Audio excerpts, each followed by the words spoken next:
Thank you all for coming. Really appreciate it. Hope you're having a good evening, afternoon.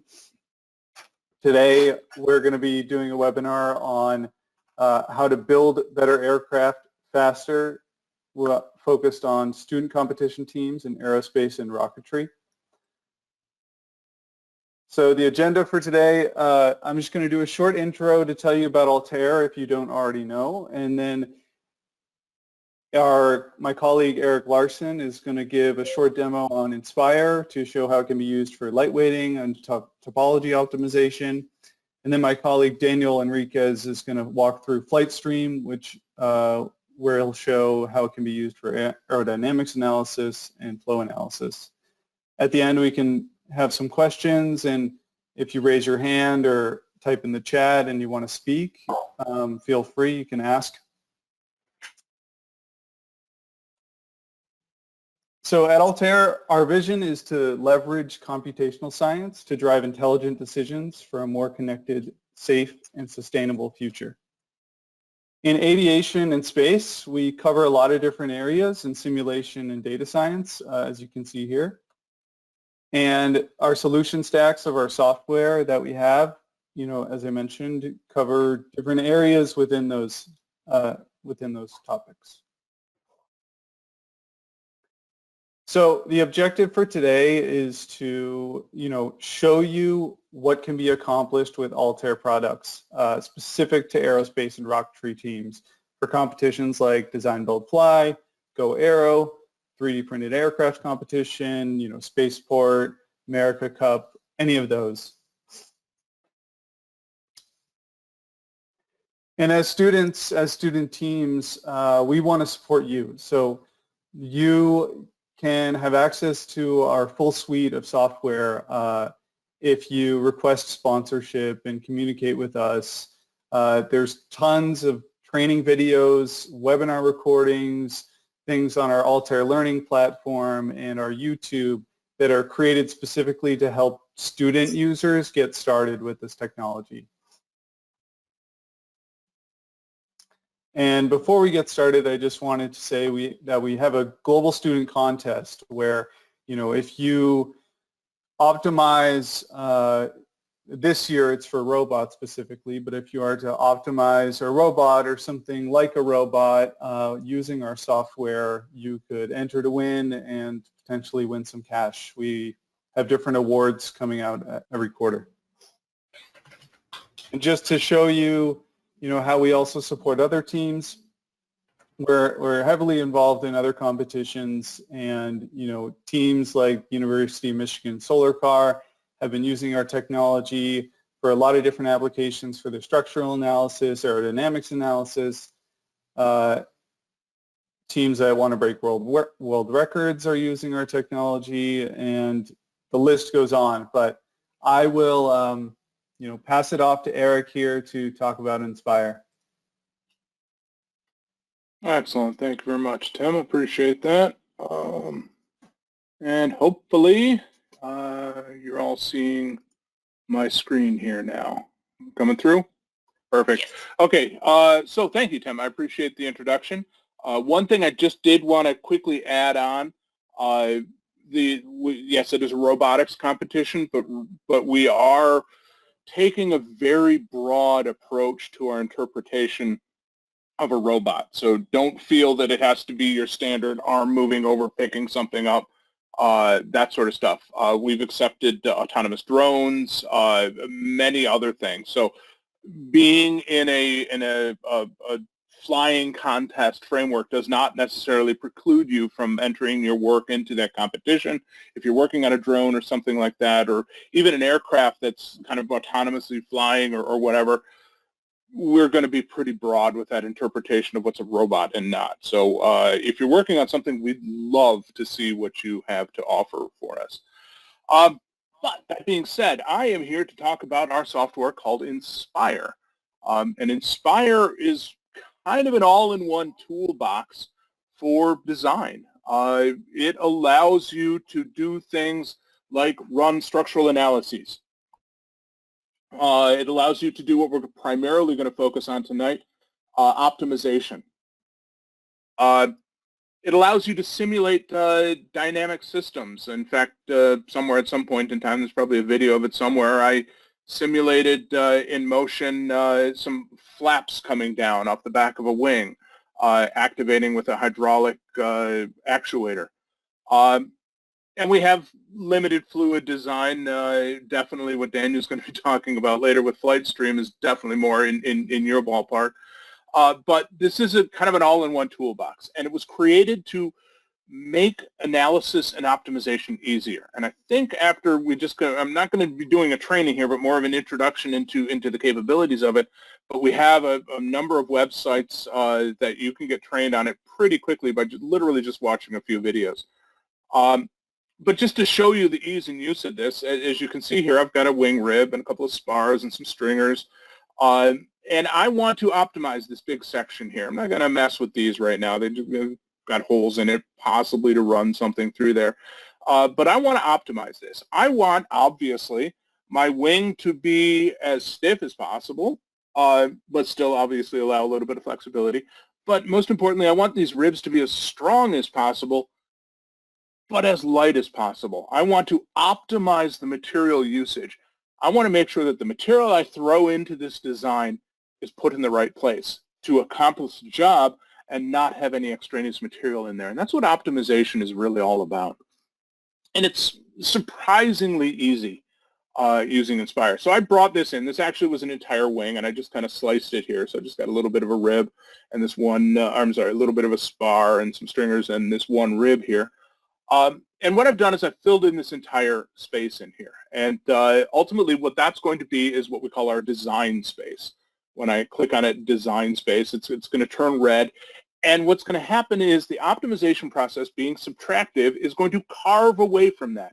Meeting the specifications that I indicate, it's going to remove unnecessary material and leave only the material that actively contributes to what I'm asking it to do. I'm going to check it in two different formats. I want to check it to maximize the stiffness of this and also to minimize the mass with a stress limit on it.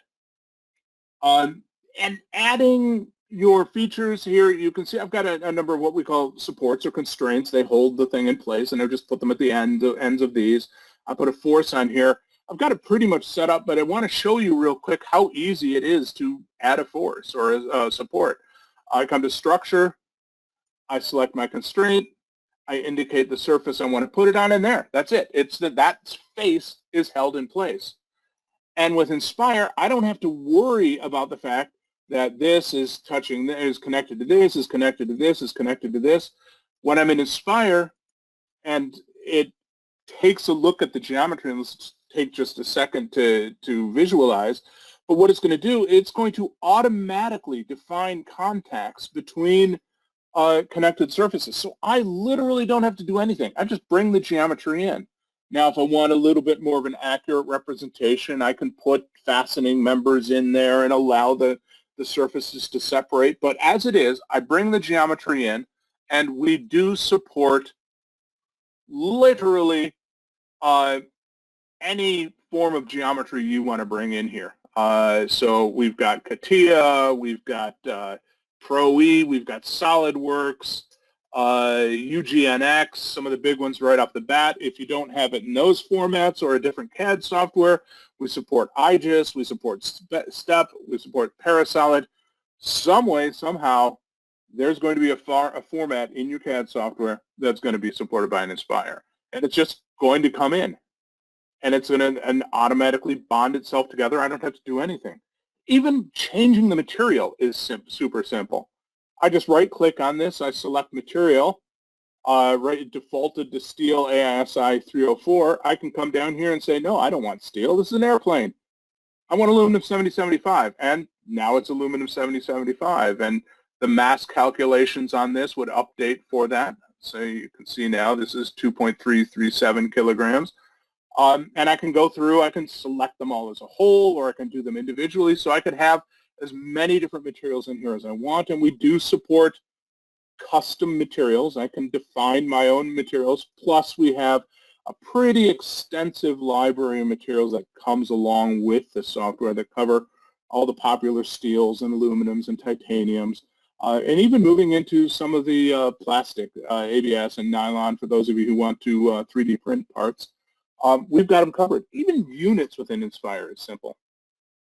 If I come down here to the corner, I have all these different unit schemes to select from, and all I have to do is pick a new unit. In fact, we'll come down here. I was measuring something earlier. You can see right now it says 0.196 inches because I switched to an inch pound for second unit system. If I switch that back to millimeters, it's now going to report it in millimeters. It didn't change the size of the part.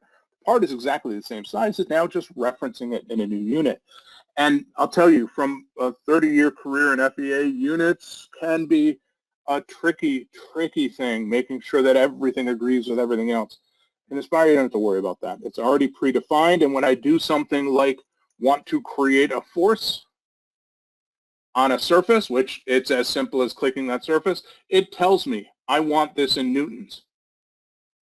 And I can switch to pounds force if I want, or I could even come in here and type in 100 lbf, and it'll convert it to newtons for me. So we really want this to be as super simple as possible for you. So I've got this ready to run an optimization. Again, I'm not training on the software. We have more than enough videos to show that, but more the art of the possible. But one thing I want to do here is, before I do that, if I come here, we also have manufacturing controls on here. So single draw and split draw, if you're going to be forging things, or 3D printing, we have an overhang. What I'm going to use for this is an extrusion constraint, because I want to, the extrusion constraint guarantees it has a constant cross-section. So it's going to be, there's not going to be any undercuts in there or bumpy sections. It's going to be a constant cross-section all the way across. And from there, it's run an optimization. Maximize stiffness with a predefined amount of material to guarantee your part as stiff as possible, removing a certain percentage of the material. Minimize mass, which tries to get rid of as much material as possible but maintains whatever stress safety factor you want on it. And then you run it. From bringing this geometry in to having this ready to run on a part like this, you could easily have done in 10, 15 minutes tops. Now the analysis, the optimization is going to take some time. In fact, if I clicked run, it would say this is going to take more than 30 minutes. Are you sure you want to do this? And I clicked yes, just because I did. And obviously we don't want to sit here and watch this for the next 30 minutes. So much like a baking show, I show you how to make the cake. I put it in the oven, and oh, surprise, surprise, I've got our already baked cake ready to come out, and that's what I've got right here. And now we can review. And I ran a number of different optimizations, changing a number of parameters. This first one was a stiffness analysis. So let me turn this off. So this was my stiffness analysis. Actually, this is a geometry I created from it. It's not showing it in the elemental form, but that's okay because we can see what the geometry. When I have that element, all I have to do is double click on it. I can click a button and it will show me the geometry or create the geometry for me. This is my stiffness, and this was the analysis that I ran to control the stress. And you can see very, very similar in their design. But what I've decided to do is go with the stiffness or the stress option, because as you can see, the connection points are roughly the same. So I'm going to get the same stiffness control out of this, but then as an added bonus, I'm going to get a minimization of stress. And from here, what I did was I took this and I Booleaned these together. I took and I combined these to the upper and the lower. You'll notice the upper and the lower, because they weren't defined as design space, they maintained. There was no material taken out of those, and that's by design to make sure I have a continual section that goes across the top. And we can define what we want to be the design space and what we don't want to be the design space. We call this non-design space. I've connected them together, and now running an analysis, is as simple as coming over to Analyze. I've already got all of my stuff predefined down here. I come to Analyze, and you'll notice it says Run SimSolid Analysis. We actually have two solvers within Inspire. We have the OptiStruct solver, which is what was used to run the optimization, and it does allow a degree of structural analysis or linear static analysis. But the SimSolid solver, that's kind of like the special sauce. It's the magic of this. And what the SimSolid solver does is it actually analyzes the geometry. It doesn't create an underlying mesh. And what that means is I'm going to come here, I'm going to click Analyze, I'm going to click Run. It's going to pop up a little status bar here, and right now it's done. That's it. I have a full structural analysis on this wing rib, and I can come here, I can animate it, I can see the stresses on it. This animation is exaggerated, so if I want to see it at 1-to-1 scale, you can see I'm getting a nice stiffness out of this. I get a little bit of flexibility, which I want, but I've got good stiffness on it. I can see my stresses. I can come here to my total displacements and see what those are. And now, most importantly, I'm going to come to my factor of safety. I said I wanted a 1.2 times factor of safety, which is based off the yield strength of the material. And as I begin to cut this away, by the time I get, in fact, by the time I pass 2, pretty much everything's gone except for a couple of little areas down in the corner. And by the time I get to 1.2, we're all clean. So this is telling me that I have created the optimum distribution of material within this. And what optimization is, so we've all heard, obviously, everything is AI these days. And if I say AI to you, your first thought is probably ChatGPT, asking questions or writing a term paper for you or whatever. But actually, artificial intelligence, in a certain sense, has been around for a while, and it's what OptiStruct is using. It's using algorithms to do advanced analysis of the material in here, and in a lot of way, automatically determining the material that we've got that we need to remain in this. So in a way, it's doing AI analysis. It's using an artificial intelligence to analyze the part and understand it in a way that I can't even do from a hand calculations way. And I end up with a design that looks like this. This is all CAD. It is ready. I could now come here and click, once it gets out of there we go. I could come here, I could say File, Save As, save it as an IGES, a step, or a Parasolid. I could bring that directly back into my CAD package and begin working on it. Now, obviously, this was a way quick oversimplification of I won't say oversimplification, an abbreviated version of what I would do to set this up. But in all reality, from the time I brought this in to the time I was running the analysis was maybe 20 minutes. And then the analysis took another half an hour. And that means in less than an hour, I've got an optimized shape that I can send back to my CAD system. And that's the power of Inspire. It allows us to do what we call simulated-driven design, where we're not using simulation to validate our designs. We're using simulation to help us understand what the best design should be and interpret that. Are you going to take this exact thing and put it in your plane? Maybe not. Maybe, but maybe not. You may want to use some sort of structural member, a bar or a beam or a tube, and you can now interpret this into a tubular design or a beam design and weld them together or connect them, or if you're doing balsa wood, glue them together. This is giving you a layout to help you engineer the best, lightest weight part possible. And that's what Inspire can do for you. It's how I've worked with design, build, fly teams in the past, and they've used this, and they've developed amazing wing structures, body structures.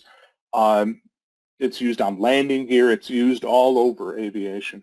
And not to exclude rocketry, I'm sure you've got members inside your rocket that need to be there to structurally support your rocket design.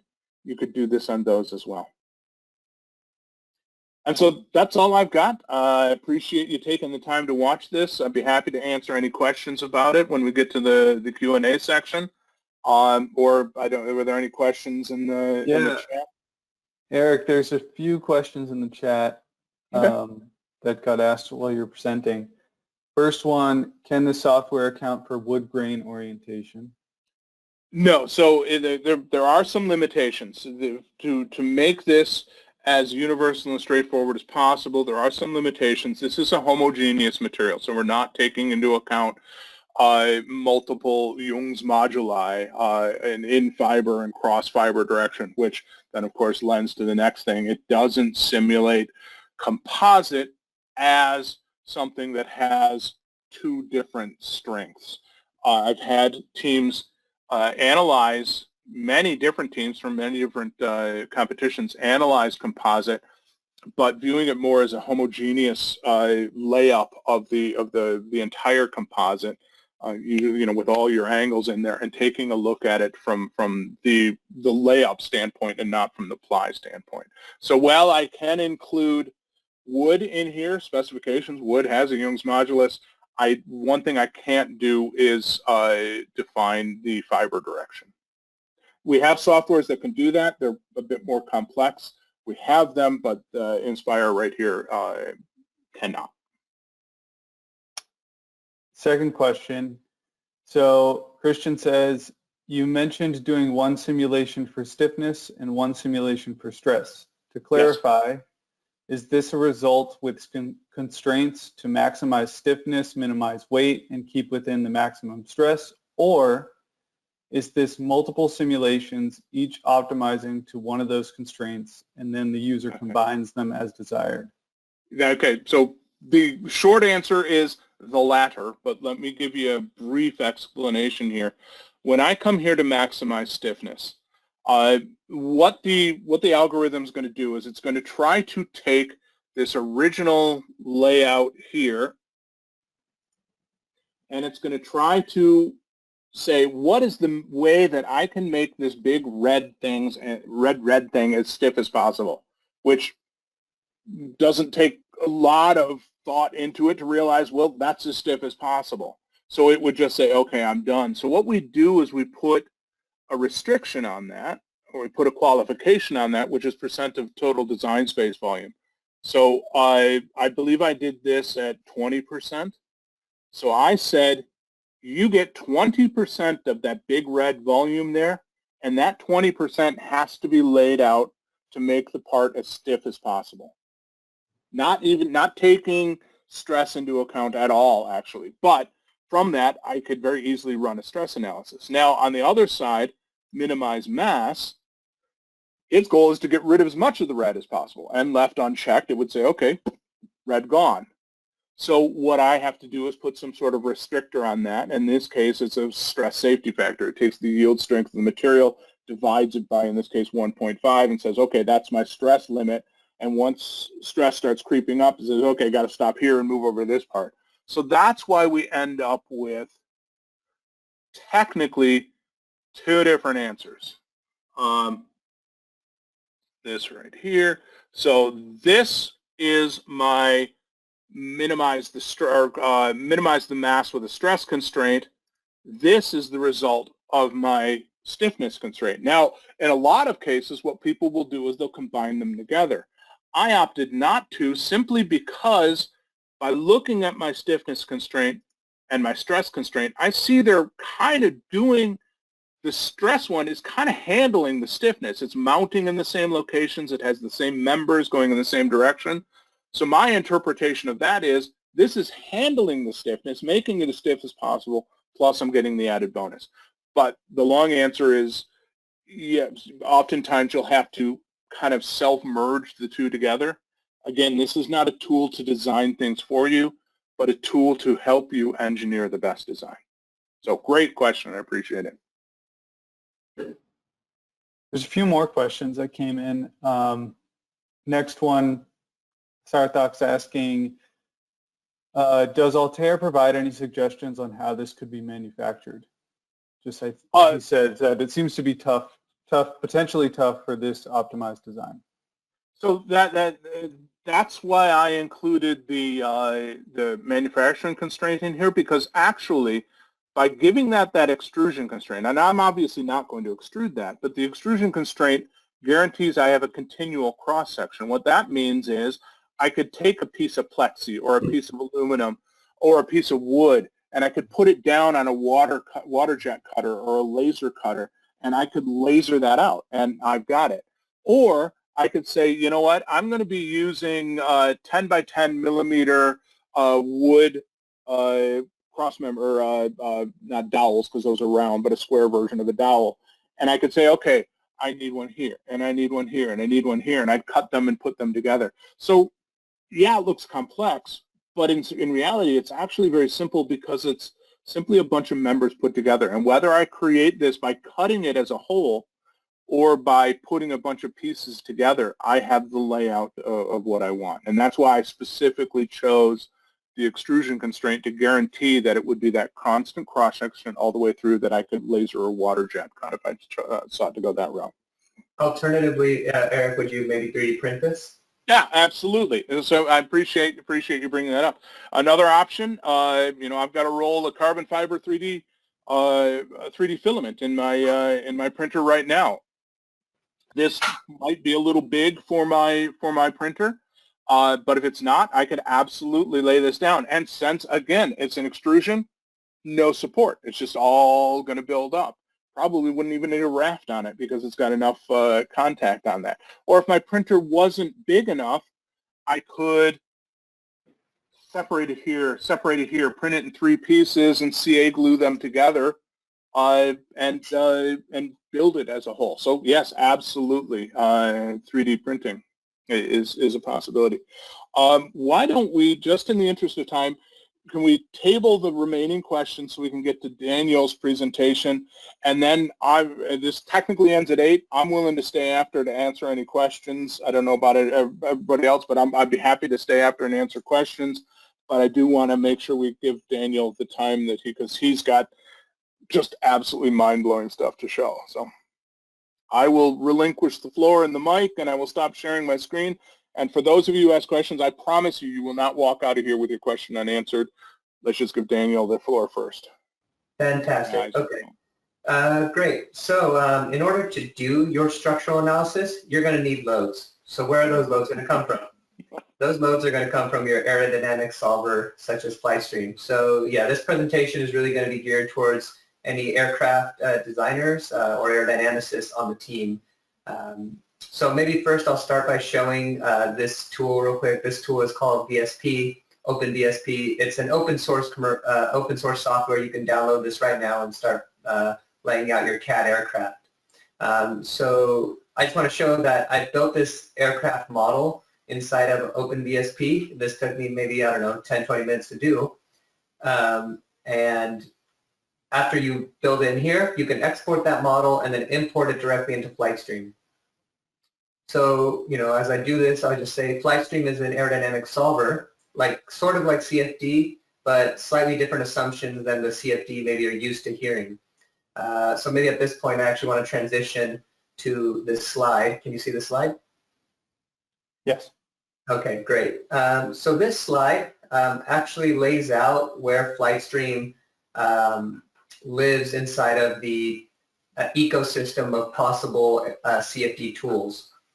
So on the x-axis, we have what's relative required analysis time, so roughly how long things take to run. On the y-axis, we have the solver fidelity. At the bottom of the y-axis, you have lowest fidelity, and at the top, you have the highest fidelity.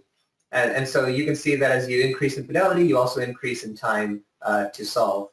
So in the bottom left, you have what are called empirical methods or lifting line methods. And these methods you can typically do in an Excel spreadsheet with some textbook equations, and you can solve the aerodynamics this way. If you've used OpenVSP before, you'll know that they have something called a vortex lattice solver. So that has slightly more fidelity than those textbook methods, but still relatively minimal. And then in the top right, we have our traditional CFD like RANs, LES, and DNS. Maybe you've heard of those.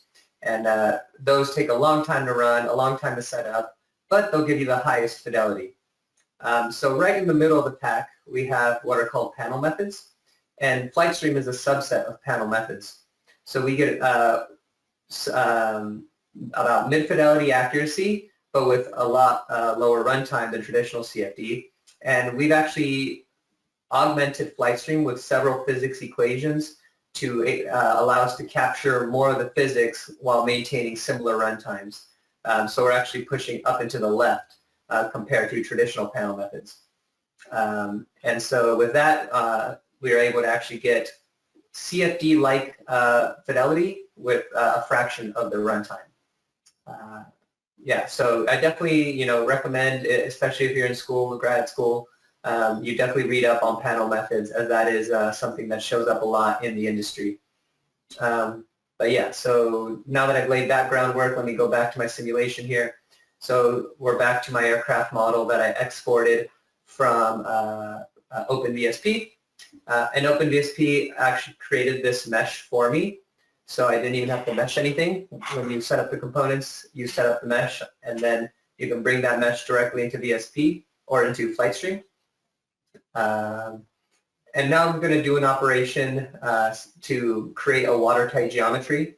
So this is called a unite operation. And basically, I'm going to stitch all of these components together with one operation, one click. And if I zoom in here, you can see that the mesh for this vehicle has been stitched up. And the beauty of FlightStream is that you only need a surface mesh. Unlike traditional CFD, I don't need to generate a mesh in the entire volume. Only with the surface mesh, I can create my aerodynamic results. Okay, so I've created a watertight model here. Now I'm going to assign what are called trailing edges. So if you're familiar with aerodynamics, you might be familiar with the Kuta-Joukowski theorem. And these trailing edges basically satisfy the Kuta-Joukowski theorem around the airfoils to allow us to calculate the integrated circulation and then therefore the total velocity around the airfoil and thus lift. So again, I recommend you to read on your undergraduate textbooks to remember what all that means because we basically use those equations in this solver. I'll add a few other boundary conditions, namely weight termination nodes, to make sure that we don't get any vortices rolling up at the roots. We only want wingtip vortices, so we won't constrain those. Yeah, so with that, the mesh and the boundary conditions are basically set up. In the bottom left here, we can see that I can simulate an angle of attack, a side slip angle, a free stream velocity. I can set up my reference area and my reference length to calculate the aerodynamic coefficients like lift and drag. So I've already preset all these numbers up, but you'd want to set these appropriate for your own vehicle. Okay, so then we can initialize the solver.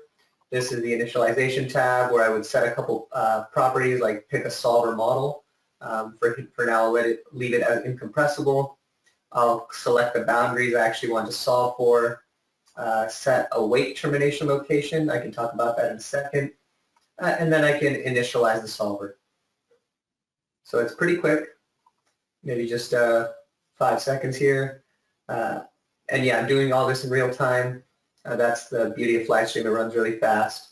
And then I can run. Okay, so now we're solving the aerodynamic flow over this vehicle.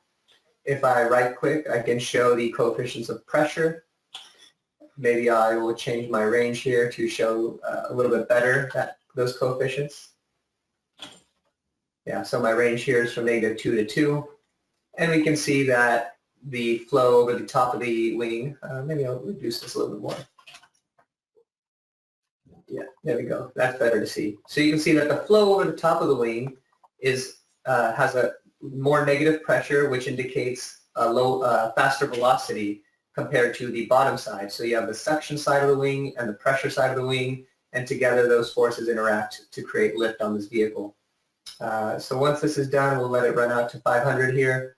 Maybe I'll take a look at my convergence plots. This is telling me how well my simulation is converging. I should stop at 500. But what's neat is that you can see the simulation running in real time, so you can get instant feedback on whether your solution is converging or not. Okay, so now it's converged, it's complete. I'm going to refresh my loads. And here we can see what are called the integrated loads on the vehicle. So CX, CY, CZ, but I can also see CL, which is lift coefficient, CDI, which is your induced drag, and CD naught, which is your parasitic drag. And we can see the total pitching moment on the vehicle as well. So, you know, in just a few minutes, I was able to set up this vehicle, run it, and get these values for the integrated loads. And then I guess if you were to take this model and say, hey, I need to design my, I need to export the loads for my structural analysis, well, you can do that right inside of FlightStream. I can create what's called a new surface section distribution here. Which one's the wing? The wing is boundary number 2. Okay, so I'm going to slice up boundary number 2.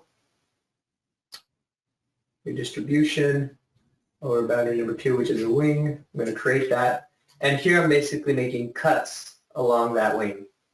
And if I go over to my plots window, and then I can plot the coefficient of pressure at different locations, different span-wise locations across the wing.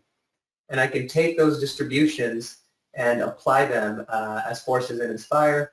If I don't want to do the pressure distributions, I can also export what are called sectional loads. And this is the integration of those pressures in newtons. So here's my local FZ load, so that's my my load pushing up on the wing, and here's my local FX load, so this is the load pushing aft on the wing, and then the local moment about the wing. So I can take these 3 components of load and apply them to that rib in Inspire and create the load case for the structures team to then analyze. Okay, so there's that.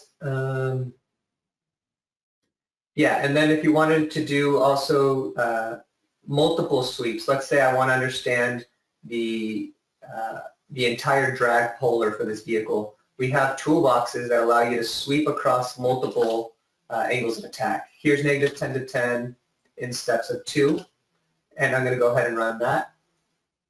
And now FlightStream will automatically change the angle of attack and calculate the solution over and over again. I'm going to change my convergence here just to run a little bit faster. Wait just a second here. But we can see, we can actually start looking at the results live. So here I'm going to look at angle of attack versus lift force.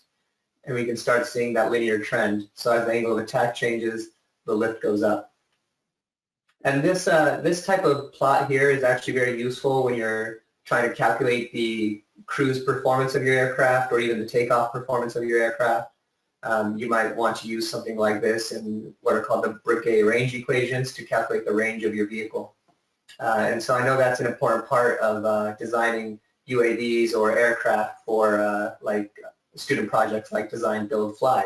So you definitely want to have an understanding of what your aircraft lift is during cruise. Okay, and here we go. So that's basically complete. So here we did our sweep from -10 to +10 and got the lift. And you know, maybe you say, oh, I want my aircraft to cruise at a 2 angle of attack, at 2 degrees angle of attack, and you can calculate the lift force and make sure that the lift force is sufficient for the weight of your aircraft. So those are just some of the types of analysis you can do. And let's say I wanted to go back to my OpenBSP model and I wanted to actually change the size of the wing. Well, I can quickly do that here. Yeah, change the size of the wing to something, you know, nonsensical for now, but I could easily export that, rerun the analysis, and see how the wing change affects my total lifts and drag of the vehicle, and thus performance and even structures. So you can see how all these disciplines need to talk to each other to come up with a cohesive aircraft design. Yeah, I mean, I've ran through that pretty fast. There's a lot to unpack here, but I'm happy to answer any questions. I also want to show you guys one thing. We have a YouTube channel specifically for FlightStream, so you can learn a lot more about how FlightStream works, and you can see tutorials. Each of the videos should have tutorial files along with it, so you can learn the tool very fast. We also have a website called altairflightstream.com. And here you can see a bunch of resources as well for learning FlightStream. The YouTube channel, tutorial files, a training. So we have a bunch of different ways that you can pick up and learn the tool, so you don't get frustrated. And worst case scenario, if you guys needed help, you can email us and we'll make sure a technical support person helps answer your questions with the tool. Okay. So let me see, is there any questions? Yes, there's a few here.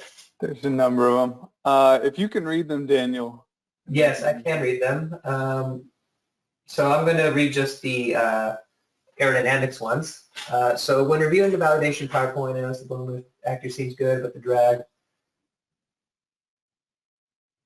So if you're trying to get down to 2 to 5% drag accuracy, that's probably not realistic. Even traditional CFD has troubles getting down to that level of accuracy because you have things like experimental error. So when you're comparing the CFD runs to your experimental data, it's very hard to recreate the exact conditions from like your wind tunnel experiment, for example. So 2 to 5% error is going to be a tough target to hit. Something more realistic, especially for a tool like FlightStream, is maybe 5 to 10%. And that really comes from the trade-off in solver fidelity to analysis time, right? So if you guys want fast analysis, we're sacrificing a little bit of the accuracy and fidelity in order to get faster solutions. So that's just a trade-off with the FlightStream.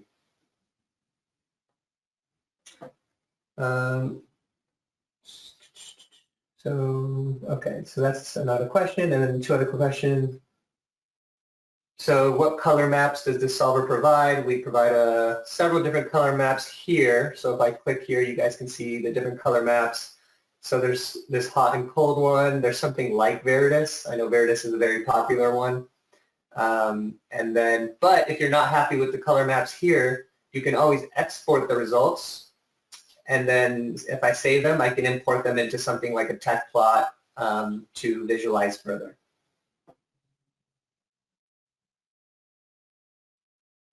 Yeah, so I'm not actually familiar enough with UltraFluidX to be able to speak to the second part of this question. Although, as far as I understand, UltraFluidX does not focus on external aerodynamics such as this one. So it is not the right tool for aircraft design. But I can't speak too much more intelligently about it because I don't know it well enough. I am a FlightStream expert. How does it behave near stall? So you definitely can simulate stall with FlightStream. We have some improvements to the original envisaged flow equations. Let me see if I can pull it up here. So I can model flow separation on the wings. That's that one, and this one, boundary number 2. So yeah, so what I'm doing here is I'm allowing the flow to separate. That's what this little toggle here is. And at high enough angles of attack, we should see the flow start to separate. Let's see if I can run that while I keep talking here. We'll do maybe higher angle of attack 12 and 20. So we'll see if we can get this wing to stall while I keep talking to these other questions. But yeah, we do have models that allow us to capture those types of behaviors.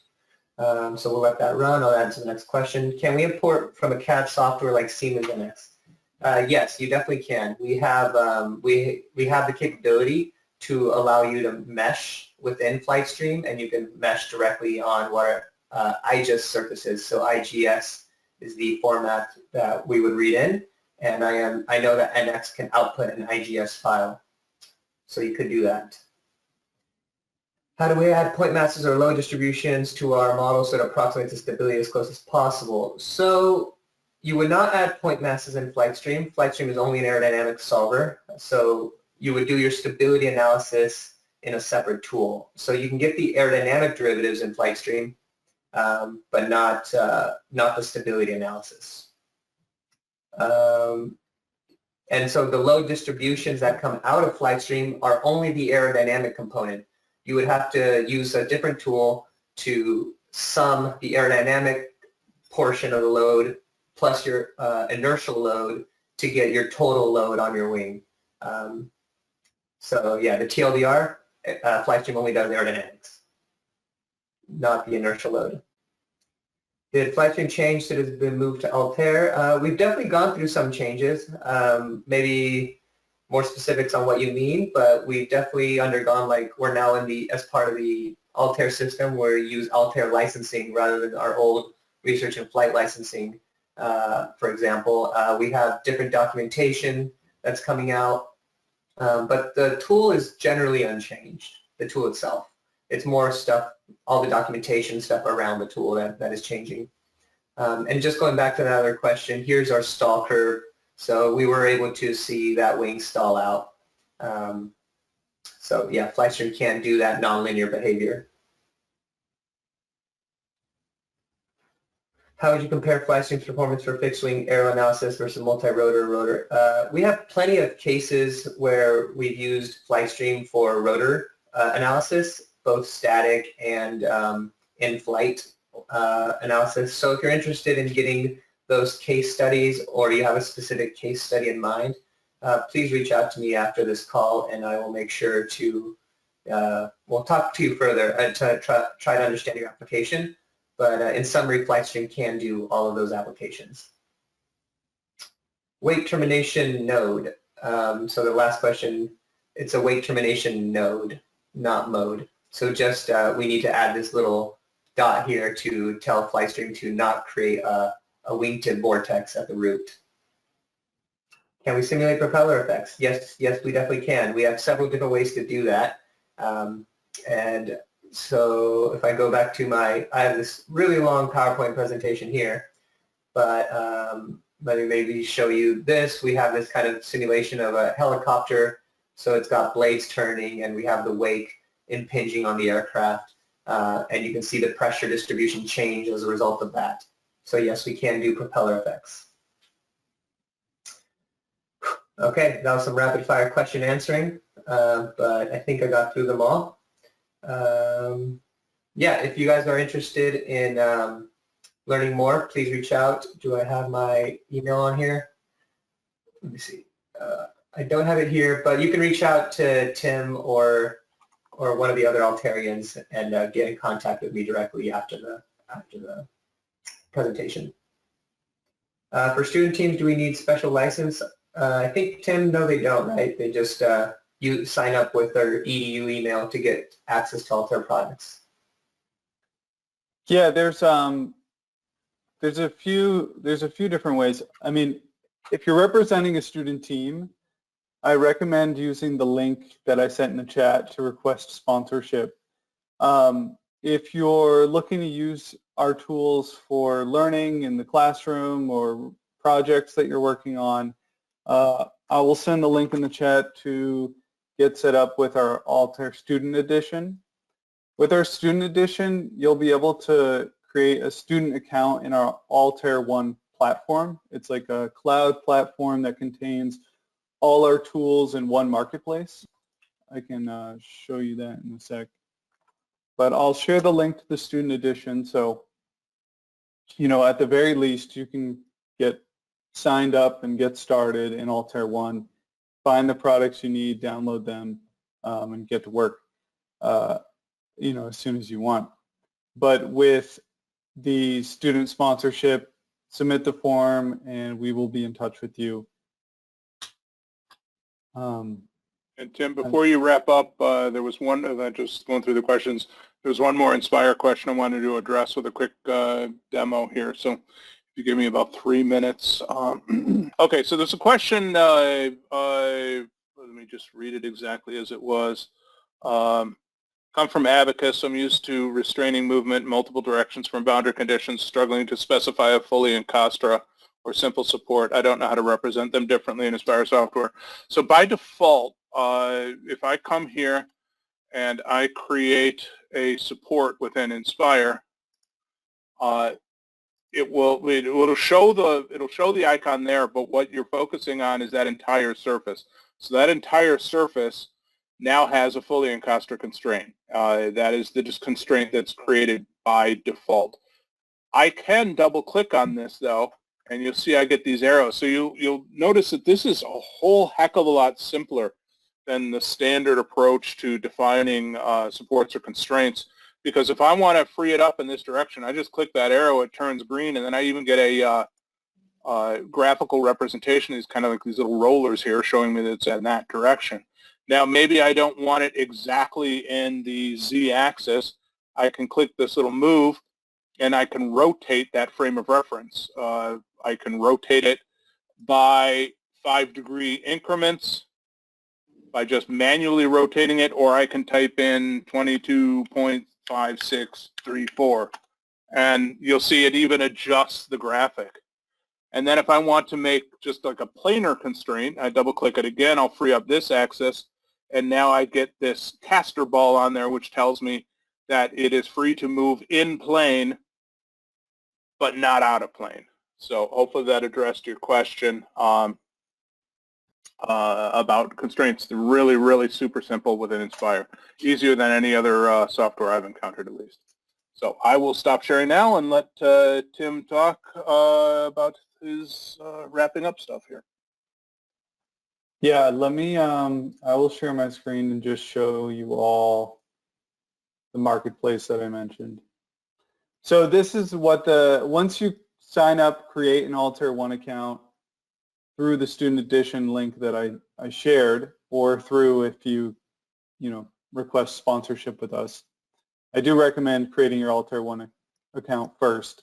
So you can get in here, get into the marketplace. For you, there will be something that says Student Edition Bundle, and you can see what's in there. But regardless, you can search for what you'd like, FlightStream, find it, and in here you can download with your account when you're logged in. I really appreciate you all coming.